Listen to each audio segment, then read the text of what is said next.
유럽과 미국 등 좀 공통적으로 선진국이라 하는 나라들이 공통적으로 앓고 있는 그런 문제들이 있습니다. 난민의 문제인데요. 이 난민을 받아들이는 문제가 각 나라마다 큰 걱정거리입니다. 아프리카의 많은 사람들이 유럽에서 더 나은 삶을 살기 위해 미립국을 시도한다고 합니다. 북아프리카에서 낡은 목선에 겨우 몸을 의지해서 지중해를 건너서 유럽으로 가려는 난민 문제가 심각한 이슈로 떠오르기도 합니다. 미국은 중남미의 많은 나라들이 걸어서 미국으로 향합니다. 이들을 지칭하는 카라반이라는 용어가 생길 정도입니다. 미국은 막고 이들은 미국으로 들어가기 위해 국경에서 기회를 노리고 있습니다. 참 우리가 안타까운 것들은 이들이 이동하는 가운데 함께하는 그런 아이들이 눈에 띄게 많다는 것입니다. 이들이 무엇을 위해서 이렇게 위험을 무릅쓰고 이렇게 미립국을 하려고 이렇게 하는 것이겠습니까? 행복을 찾아 떠나는 것이지요. 제가 어느 날 개를 산책시키기 위해서 집 앞으로 나갔는데 갑자기 새소리들이 시끄럽게 들려왔습니다. 왜 그런가 이렇게 봤더니 저희 집 개가 조그마한 아기 새 앞에서 그 한 마리 앞에서 멈추어 있었습니다. 아직 날지를 못하는 작은 새가 날개짓을 하고 있었습니다. 아마도 그 나무 위에서 이렇게 떨어졌던 것 같습니다. 이 모양을 본 나무 위의 새들이 시끄럽게 지저깁니다.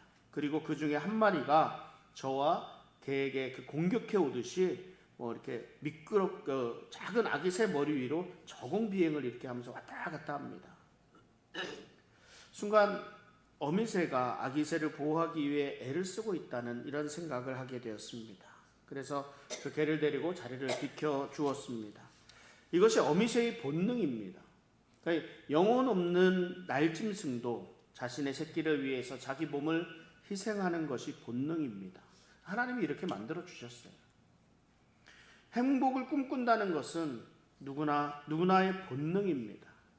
그러나 많은 사람들은 절대 자신 혼자 잘 살자고 하는 사람은 없습니다.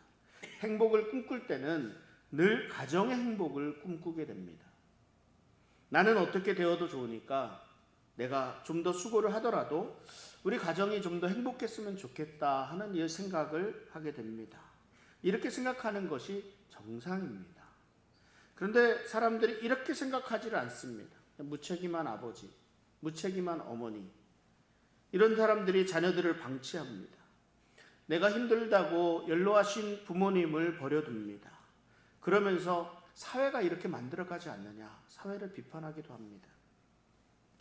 최근 들어 더욱 고독사의 문제가 대두되고 있습니다.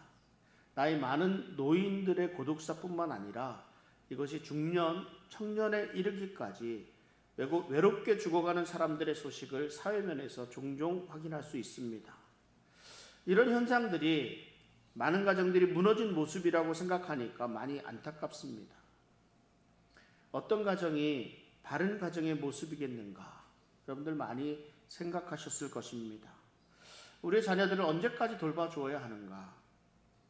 고등학교 졸업할 때까지 돌봐주면 되겠습니까? 아니면 대학 졸업할 때까지 돌봐주면 되겠습니까? 아니면 첫 직장 잡을 때까지 돌봐주면 되겠습니까? 아니면 결혼할 때까지 돌봐주면 되겠습니까? 점점 미국식이라고 하면 고등학교 졸업하면 각자 살아가도록 하라고 말하기도 합니다.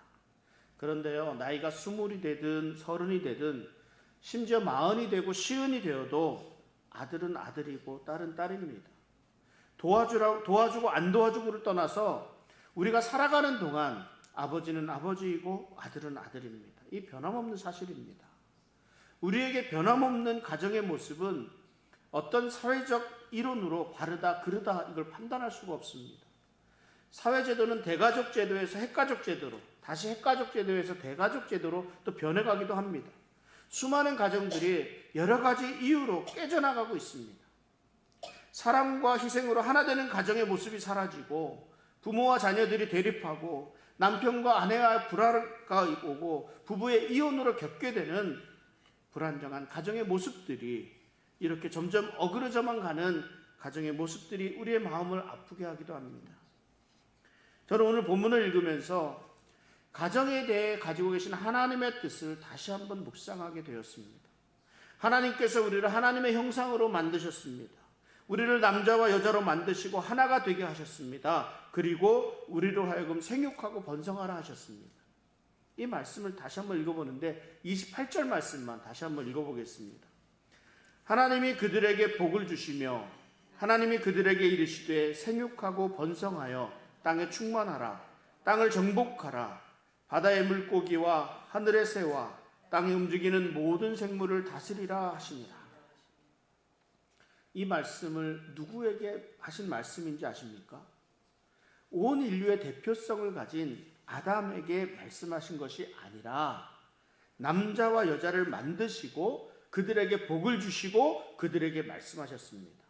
이것이 한 사람에게만 주신 일이 아니라는 말씀입니다. 그러니까 이 일은 혼자서 할 수 있는 일이 아닙니다. 하나님은 남자와 여자에게 이 일을 맡기셨습니다. 하나님의 이 지상 명령이 처음 가정에서부터 시작되었습니다. 하나님이 처음 가정에게 주신 사명이 생육하고 번성하라는 것이었습니다. 땅에 충만하라는 것이었습니다. 땅을 정복하고 모든 생물을 다스리라는 것이었습니다. 이것이 우리 인간들에게 주신 하나님의 명령입니다. 그런데 이것을 그들에게 주셨다 이렇게 말씀합니다. 곧 남자와 여자에게 주셨다고 말씀합니다. 최초의 가정에게 이 사명을 주신 것입니다. 우리는 여러 가지 이유로 일그러진 가정의 모습이 아니라 하나님이 만드신 가정의 바른 모습을 찾아가야 합니다. 하나님은 모든 축복을 가정으로부터 시작하셨습니다. 하나님은 우리의 가정을 하나님의 형상으로 충만하게 하시고 하나님께 복종하게 하시고 이 땅에 하나님의 나라를 세워가도록 하셨습니다. 우리가 하나님이 만드신 이 가정을 생각해야 한다는 거예요. 사람들은 모든 일을 마치면 집으로 돌아갑니다. 우리가 집으로 돌아간다고 할 때는 두 가지 의미를 가지고 있습니다. 단순한 건물을 말하기도 합니다. 잠을 자고 씻고 음식을 해먹을 수 있는 내 공간을 말하기도 합니다. 근데 우리가 집으로 돌아간다 그럴 때 한편으로는 가족이 기다리고 있는 집을 가리키기도 합니다. 굳이 구분하자면 영어로는 하우스와 홈의 개념이 아닐까 생각이 됩니다. 어떻습니까? 여러분들이 매일 일과를 마치고 집으로 돌아갑니다. 단순히 내가 머물고 있는 집으로 돌아갑니까? 아니면 사랑하는 아내, 사랑하는 남편이 있고 사랑하는 자녀들이 있는 내 가정으로 돌아갑니까? 많은 사람들이 그저 하우스의 개념, 집의 개념을 가지고 살아가고 있는지 모르겠습니다.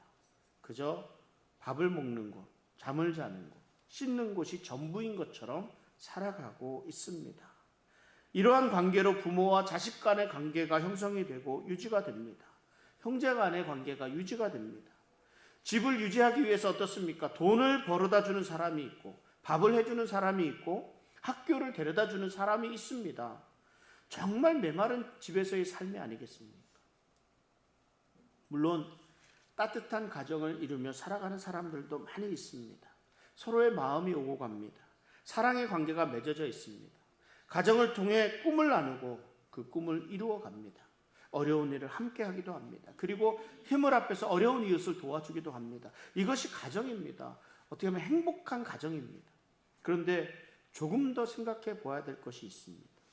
우리가 생각하는 행복한 가정의 모습은 부모 자식 간의 사랑으로 맺어 있고 꿈을 나누고 미래를 의논하고 기쁨과 슬픔을 함께 할 수 있는 그런 모습들입니다. 우리가 일반적인 가정의 모습들은 이것만으로도 충분한 아름다운 가정입니다. 행복한 가정입니다. 그러나 우리가 바라보는 가정은 이 개념에서 머물러서는 안 된다는 거예요.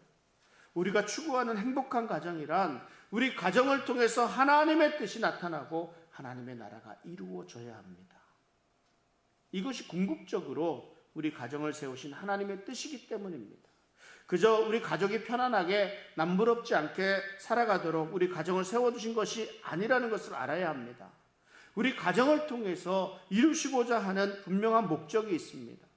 하나님께서는 가정을 통해서 하나님 나라를 이루어가도록 하십니다. 우리 가정이 하나님 나라를 이루어갈 때 비로소 하나님의 마음과 그 뜻에 합당한 행복한 가정을 이룰 수 있게 됩니다. 하나님의 뜻과 마음에 합한 행복한 가정을 이루어가기 위해서 꼭 필요한 것들이 있는데 몇 가지 말씀을 나눕니다. 제일 먼저 우리 가정을 위해 땀을 흘리는 수고가 있어야 합니다. 열심히 땀 흘려 일하는 가정이 되어야 합니다. 아버지는 아버지대로, 어머니는 어머니대로, 자녀들은 자녀들대로 하루하루를 최선을 다해 수고하며 일을 해야 합니다. 하나님께서 인류 최초의 사람 아담에게 처음 일을 시키신 것이 있는데요. 하나님이 흙으로 각종 들짐승과 공중의 새를 지으시고 아담에게 그 이름을 지으라고 명령하셨습니다. 이때 아담이 모든 동물의 특성대로 이름을 지어 주었습니다. 아담이 일컫는 바가 곧 그 이름이라 성경은 이렇게 말씀하고 있습니다. 아담이 이름을 지었을 때에는 그냥 단순하게 지은 것이 아닙니다. 이 일은 그들 속에 담긴 하나님의 계획과 그 지혜와 그 능력을 개발하고 드러내서 땅에 충만하게 해주는 그러한 일들이었습니다. 하나님께서 우리에게 아버지라는 이름을 주셨고 우리에게 어머니라는 이름을 주셨고 또한 한편으로 자녀라는 그런 이름 또한 주셨습니다. 우리는 각자 주어진 그 이름에 맞는 일에 최선을 다해야 합니다. 부모를 섬기는 일에 최선을 다해야 합니다. 가족의 필요를 위해서 최선을 다해서 땀을 흘려야 합니다. 그리고 자녀를 양육하는 데 있어서도 최선을 다해야 합니다. 행복한 가정이 그냥 되는 것은 아닙니다. 맡겨진 위치에서 최선을 다해야 합니다. 땀 흘림의 수고가 있어야 합니다. 하나님이 죄인된 아담에게 주신 일이 토지를 갈게 하시는 것이었습니다. 창세기 3장 23절에 여호와 하나님이 에덴 동산에서 그를 내보내어 그의 근원이 된 땅을 갈게 하시니라.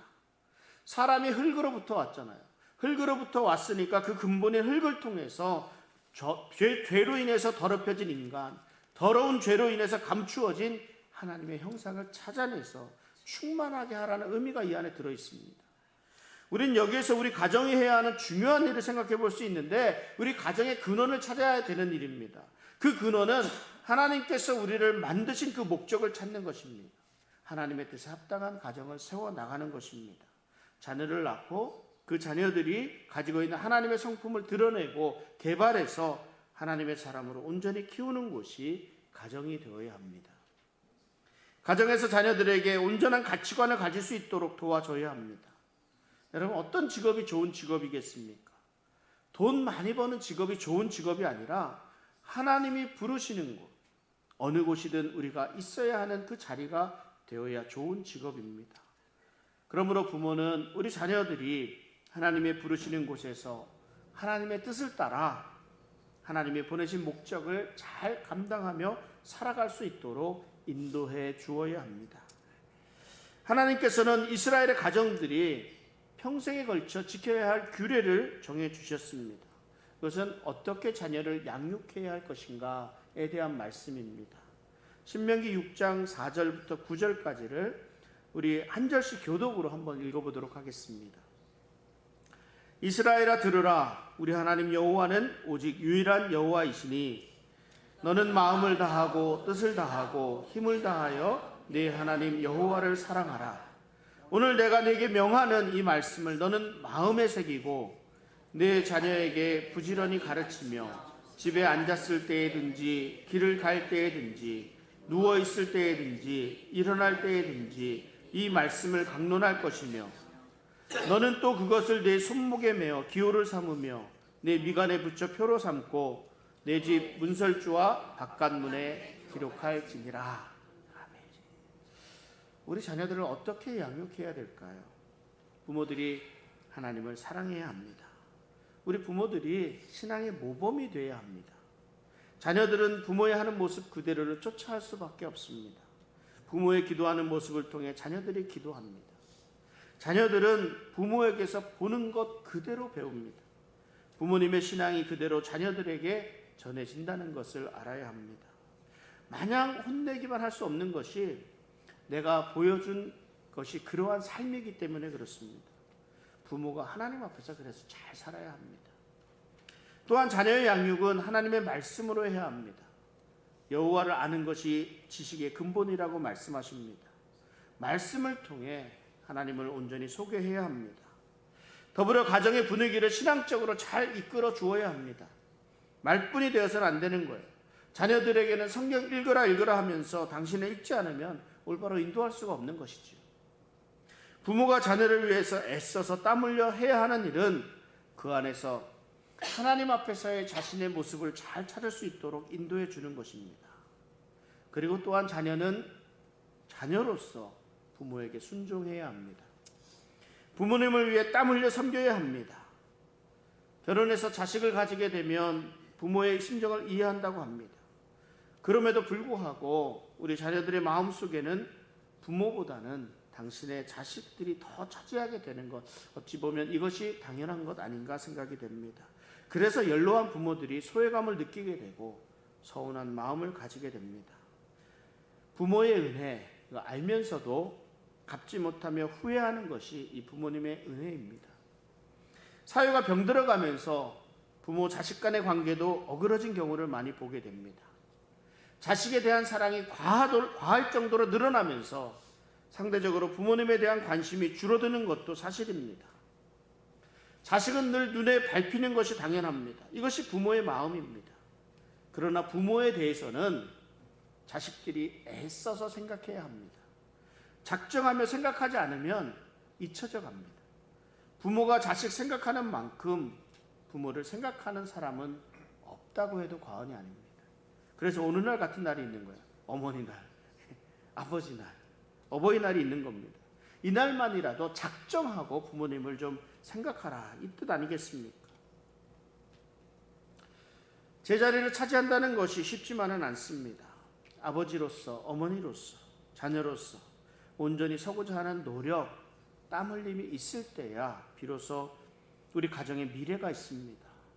특별히 가정의 이런 신앙의 결단은 더욱더 큰 수고가 따른다는 사실을 명심하고 하나님 나라의 초석으로서의, 귀한 초석으로서의 가정을 위해 애쓰며 헌신하는 우리 성도님들 되시기를 바랍니다.